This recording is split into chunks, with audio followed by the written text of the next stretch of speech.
اعوذ باللہ من الشیطان الرجیم، بسم اللہ الرحمن الرحیم۔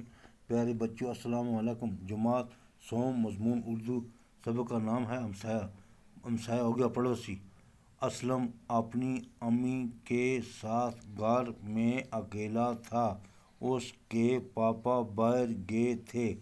رات کو اچانک اس کی ماں بیمار ہو گئی۔ اسلم تیسری جماعت میں پڑھتا تھا۔ وہ چھوٹا تھا۔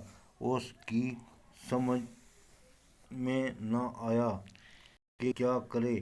امی درد سے چیخ رہی تھی۔ وہ دوڑ کے گوتم انکل کے پاس گیا۔ گوتم کا مکان سامنے تھا۔ اس نے آواز دی، گوتم انکل، گوتم انکل۔ گوتم جاگ گیا۔ وہ باہر آیا اور اسلم سے پوچھا، بیٹے کیا بات ہے؟ اسلم نے کہا، انکل پاپا باہر گئے ہیں اور امی اچانک بیمار ہو گئی ہے۔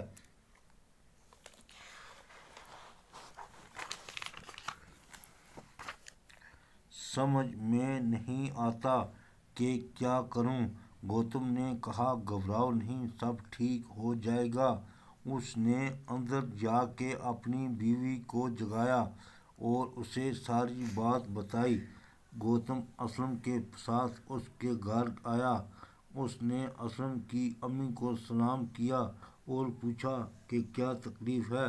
اس نے بتایا کہ دم گھٹ رہا ہے، سینے میں تکلیف ہے، سر بھی چکرا رہا ہے۔ گوتم نے اسلم سے کہا، تم امی کے پاس رہو، میں ابھی آتا ہوں۔ گوتم اپنے ایک اور ہمسائے علی کے پاس گیا۔ وہ ایک ڈاکٹر تھا۔ اس کو جگایا۔ ڈاکٹر باہر آیا۔ وہ گوتم کو جانتا تھا۔ علی نے حیران ہوتے ہوئے پوچھا، اتنی رات گئے، آپ کیسے آ گئے؟ گوتم نے بتایا، بھابھی کی طبیعت اچانک خراب ہو گئی ہے۔